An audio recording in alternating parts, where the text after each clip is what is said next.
One of gaming's greatest portmanteaus, it's Castlevania. Our hero is none other than Simon Belmont, who on this night has decided to challenge the forces of evil while being thoroughly unprepared. For instance, he's only brought along his whip, and it's only at level 1, but thankfully we can upgrade it to level 2 from the second torch, and get it to its max level by hitting the torch after that. The hearts are used for sub-weapons. There's a knife sub-weapon in that final torch, but we're not going to use that because that one is utterly worthless. Speaking of worthless, here are Dracula's first mindless mooks, the zombies. We're going to ignore the fact that I got hit by one of them, and continue on ignoring all these candles that would carry money or hearts. However, the one at the top of those double-decker steps is holy water. That is a very good sub-weapon, because that one can freeze a lot of enemies in place. However, I don't want it right now because there are more important ones along the way.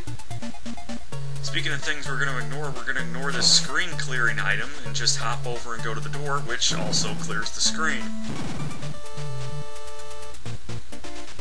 Entering into stage 2, there's a piece of meat if you hit the wall on the right there at the bottom of the steps twice.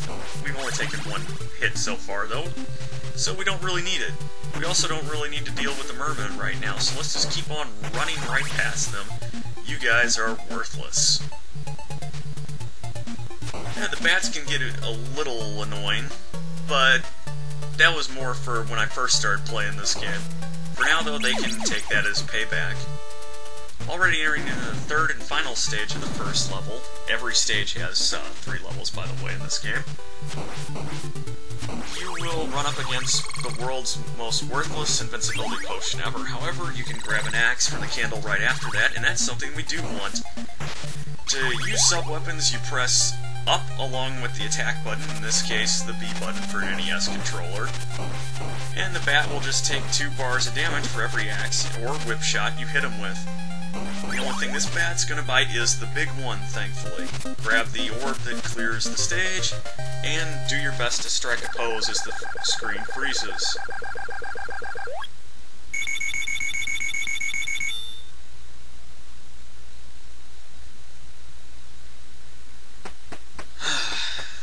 I hope you like that axe, because that was the last you're going to see of it in this playthrough, as we see Simon Belmont become victim of the 17th century European educational system when it comes to mathematics. He always struggled with that, by the way. But seriously, when he loses a sub-weapon, he also loses the ability to throw that many items on the screen, so now we're back to just one. But that's okay, because the cross is very powerful in its own right. Already at the end of stage 4, we come on to one of the game's more annoying enemies in the Medusa heads. These creatures float up and down and are the bane of many Castlevania players, but they're not too bad in this game. The same can be said with the Spear Knights, I think they're called. You'll have to forgive me, I'm not exactly the greatest Castlevania expert, and it's been a while since I played one. In fact, the Medusa heads are actually kind of helpful in this part, because we're going to glitch right up to the top, skip a decent chunk of the stage. I shouldn't say decent chunk, it's maybe like 3 jumps and another Spear Knight. But anyway, we're on to the final stage of this level already, more wall meat, but we're not hungry yet. It's okay, we'll be eating enough as we go along. Those spike traps will kill you if they even touch you. If you're too slow on the second one, you can duck to avoid it. Not too bad. Ah, there we go. Now Simon can once again count to 2, making him a formidable threat to the many foes in Dracula's domain. Bone dragons are usually easy, but I decided to get hit by one. That guy was a jerk. Swing and a miss. On we go. We're already reaching the last part of stage 6, which will feature our second boss already. Merely just a few minutes into the game. Or Medusa head hopping, because who doesn't like this stuff?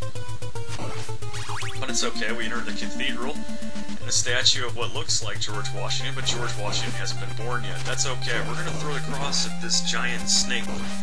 We'll drop her snake heads on the ground at you. That's okay, because the cross will take care of most of the problems in this fight, and you can whip the snake head. I don't know why the orb doesn't appear in the center, but that's okay. We're going to do some mid-air praying, because we are in a cathedral, and that's the end of stage 2. Well, stage 6, level 2.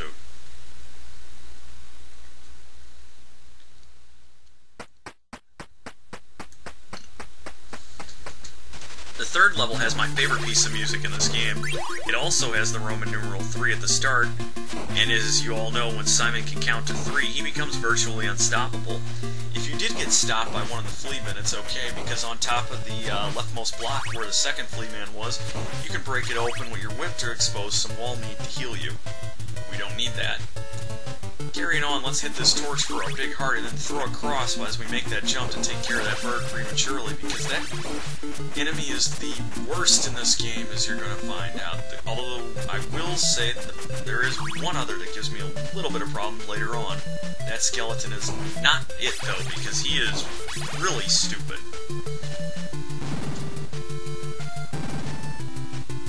Stage 8 is much like Stage 7 in the sense that the first room is practically an afterthought. Just a few Medusa heads to hop over. In fact, you don't even have to hop over them, but it's become a habit for me. The second part is pretty dangerous, though, if you don't deal with the birds right as they start to move. Thankfully, we are good to go, and as you can see here, if you hit an enemy multiple times with a sub-weapon, you will get bonus points for it. You'll be seeing this a little bit later on, but this is key for getting to 30,000 points, which allows us to earn our first extra life along the way. From here on out, I believe they come every 50,000 points.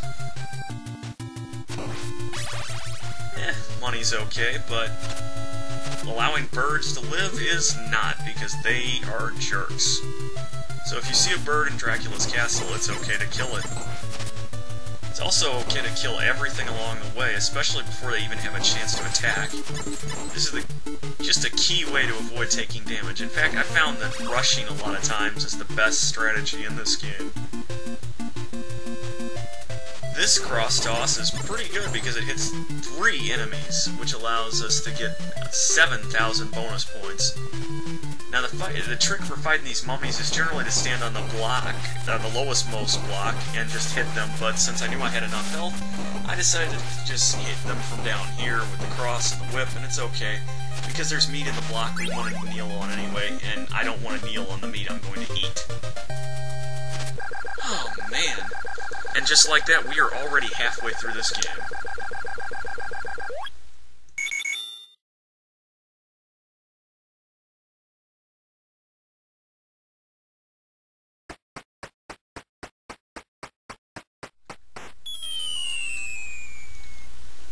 Ow!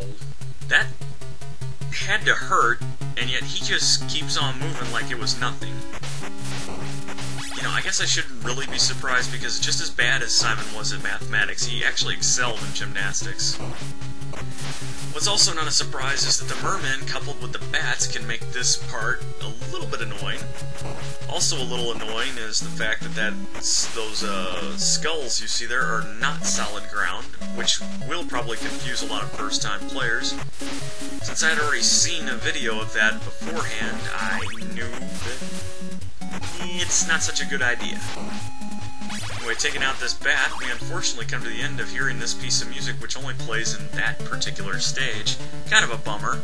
Also kind of a bummer is the enemies we're going to be facing in Stage 11, the Fleamen, because if you miss these guys, they can be kind of annoying, hopping all around the place.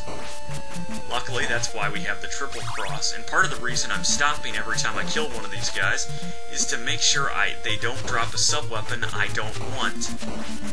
The triple cross is very important for both this level and the next one, as you'll soon find out. But, just a couple more guys, and we will be out of this terrible, terrible section. Hi, Bone Dragon. Bye, Bone Dragon. Stage 12 is a pretty short one, but it was one of the hardest ones in the game once I actually died to the upcoming boss. It's kind of a bummer that that happens, because there isn't enough time to both get your whip upgraded and a decent sub-weapon. In fact, the only one in this area that I saw was another knife. As we all know, they are utterly worthless.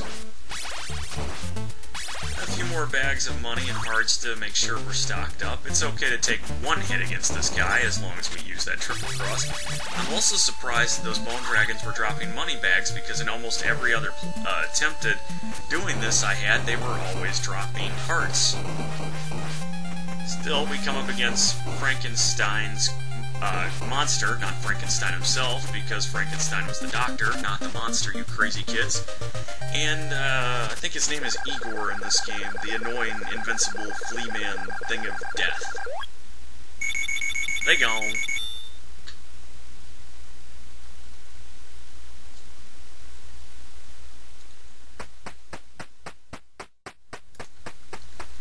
The penultimate level in Simon's Adventure is one of the easier ones when you factor in that there is not a single instant kill trap to be found in this entire stage. No pits, no spikes. The only way you're going to lose, as I've just demonstrated, is if you take too much damage. Luckily, one hit from a flea man is not 4, so we are still alive, and since we are still alive, we are good to go. The skeletons up top here remind me of the Hammer Brother formations from the original Super Mario Brothers, but that's okay because we have a cross that can take them out much better than Mario's fists or fireballs ever could. Bye. On we go, and we're going to meet a new enemy type, but it's a rather easy one. It's the red or blood skeletons. One hit of your whip or sub-weapon knocks them right back down. They're brittle, but resilient. So keep on knocking them down and continue on. They can teleport in pretty quickly, and they can hit you rather easily if you're not paying attention. Like that flea man wasn't as I just whacked him into next week. By the way, there's a piece of meat right after him. Grab that and you're back to full health. Now you're even better than good to go. You're fully good to go. Stage 14 introduces us to the Axe Knights, which can kind of be annoying enemies in the sense that I believe they take 10 hits in total. However, they, like the skeletons, will keep moving back as you try to advance on them. But when they're against the edge of the screen like so, you can just duck down and continue to whack them away with your whip. They will usually drop big hearts from what I've seen, and that's good because we're going to need a little bit of them for what's to come as we advance on in this level. More blood skeletons, which can really be annoying when you're transitioning downstairs because you cannot jump off of stairs in the original Castlevania. I wanted to let you know that. You know, it's only level 14. But instead, keep on going along and whacking down every enemy as you go. Now, this is a mistake on my part. I should not be hesitating. I try to make it look like this is what I want to do by whacking open the wall where there's a little bit of a money bag. But no, that's not what I wanted to do at all. So back down the steps we go, and luckily we phased that blood skeleton off the screen. That's great. Now we can take care of this knight and grab another 5 hearts that we probably wasted. Honestly, this level is rather nondescript in the sense that it's mostly blood skeletons and axe knights for this part of it. Rather ridiculous. Again, though, don't get too cocky because those axes will do a ton of damage if you aren't paying attention. Once again, have to watch out for those blood skeletons because if they turn around at the worst possible moment, you will get hit, and we don't want to take another hit in this level. Stage 15 is more back to basics with the bone dragons. They're simple enough, or are they bone pillars? Again, my Castlevania knowledge is rather limited, even though I've played about a handful of the games in this series, mostly the Metroidvania ones, excuse me. If you did take a hit in this part, there is a piece of meat on the rightmost wall past the stairs, but we don't need it, so let's just continue on to the last room in this 5th level. More Deuce Aheads try to screw us up, but it's okay as long as we take our time. Speaking of which, we don't want to pick up that time, because we want to hang on to our triple cross for what's to come at the very end of this corridor. Still, another Axe Knight awaits us, the last of its kind in this level. After taking it out, we are good to go on to the boss of this level, and the only reason why I consider this level to be a hard one. Oh boy, I hope you're ready. He'll teleport in on the top right part of it, and it is none other than the Grim Reaper, also known as Death. He will throw 3 scythes at you every time he stops to do stuff. These scythes are pretty damaging, as is running into death like a fool. Keep throwing your triple cross every time and hope you can damage race him, because that is the key to beating it. Just about every boss in this game, even after you've disposed of death, make sure you take out those sides because they can and will destroy you otherwise. And mercifully, this long level is over.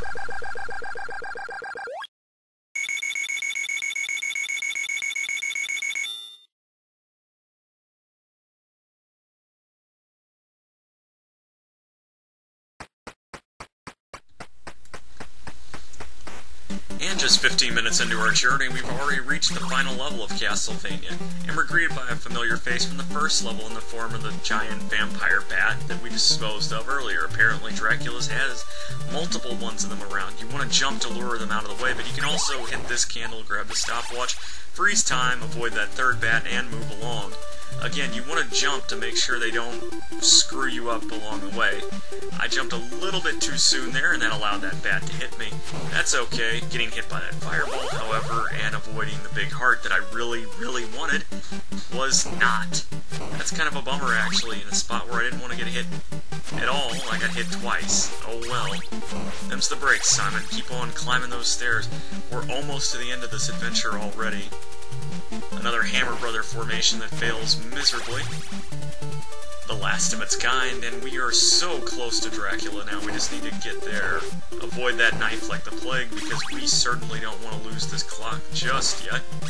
After all, that'll allow us to freeze time and grab the meat along the way. I probably should have waited a little bit longer because I get hit once again. However, the damage trade-off was worth it because it was a net gain. Last time we can freeze time. Let's climb those steps, hope no birds show up to screw us up. Oh shoot, one did, and now we are in major league trouble because we can only afford to take one hit against the final boss. Oh my. And speaking of which, we've reached the final level of the game. If you do lose all your lives in this place, you will get to continue from this fight. So, that's just a note for you guys that are playing along. I don't know if you are. Dracula, inexplicably, has allowed his weakness to be in the very leftmost candle of the room. I don't understand. Anyway, when he teleports in, you want to jump the moment you see his cloak open and whip him in the head. You do not, however, want to stand still where he teleports in, because then he will hit you. No, in fact, what you want to do for this fight is very simple. Pay attention. When he teleports in, you whack him in the head. When he teleports in, you whack him in the head. And when he teleports in, you whack him in the head. And when he teleports in, wait for it, you whack him in the head. I know it's not the most riveting gameplay, but it can get kind of, I guess hypnotic's the word I want to use here, in the sense that you can easily be lulled into a false sense of security as Dracula teleports in and hits you. You saw that happen to me early, and now I'm really in a bad way because I cannot afford to take a single hit now. This guy's pretty dangerous, but we are almost done. Just 2 more hits, and we have this game beaten. And by beaten, of course, I mean he has a second form, and oh God, why did I take that hit in that last fight? Use the holy water to freeze him in his tracks. I told you it was a good sub-weapon. And then hit him in his head, because that does more damage than hitting him on the ground. If you see him raise his arms up while he's on the ground, he's going to throw 3 fireballs at you. Again, a lucky holy water toss can save you. However, if you aren't careful, you will make the mistake that I did and not be able to throw it in time, and oh my God, Simon Prime is dead. And as much as I want to lament that fact, I can't afford to, because if I let Dracula win this battle, all of you are going to turn into zombies, and that would kind of suck. So in other words, what I've done here, because I've prepared for this contingency, you can see that P indicator up top. Well, you see that P stands for Parallel Universe, and thus we have pulled a different Simon from another dimension into our own to combat the evil Lord Dracula, and hopefully end his reign of terror once and for all. I mean, granted, the guy hasn't really left his castle yet. He hasn't done anything wrong. But, I guess what I'm trying to say is, if the guy looks evil, acts evil, and by all means throwing 3 fireballs at me over and over again certainly qualifies as that, I think I'm going to just keep hitting him in the head until he goes down. So remember, kids, if somebody throws 3 fireballs at your head, it's okay to keep hitting them until they go down. By the way, you saw earlier that if you jump too soon, he will throw his fireballs up into the air at you. That can be a bit of a problem to dodge, so do not jump until you see that cloak open. Also, don't get hit like Simon Belmondo's here did. But that's okay, because one more hit, and we're at round 2 of round 2, and hopefully it's the final round. Come on, Simon, just keep hitting him in the head and throwing that holy water at him. Don't make the same mistake that your predecessor did. You were so close to victory, you can just keep on hitting him. Now granted, it is tough to get around him when he jumps at you, because the timing is so strict, but as long as you keep hitting him over and over and over again, chances are you're going to be able to out-damage race him. The theme for this game, and yes! Simon has done it. Throw that last holy water, get ready to make the cool mid-air final boss victory pose, and we have done it. The day and the world has been saved by Simon. But not Prime, because he blew it. And so Dracula's castle fell back into the depths of darkness from which it was raised, thus bringing an end to our short adventure at long last. That was an oxymoron. Anyway, the names that you see popping up here are people that were either involved in Dracula, like Bram Stoker, the writer of the original novel, Terence Fisher, the director of the 1950s movie, both of which I've never read or seen, and many actor parody names that were involved in other horror films along the way. You'll have to forgive me once again for being clueless to the names, because I just don't like that genre generally. Oh well. In any case, it was fun going through Castlevania. Had fun doing it. Thank you, Simon Belmondos, for saving the day. I don't know if I played the greatest role in this story or not, but you know what? You're welcome all the same. Thanks guys for putting up with some of my nonsense here. Like always, I wanted to try something different. And you know, see those 2 extra P's we got up there? That allowed us to send Simon Belmondos back to his own dimension, and restore Simon Prime back to life. So you know what? The day's saved. Everything's good. I am certainly not going to try the second quest, so let's get out of here, Simon. I'll see y'all next time. Bye.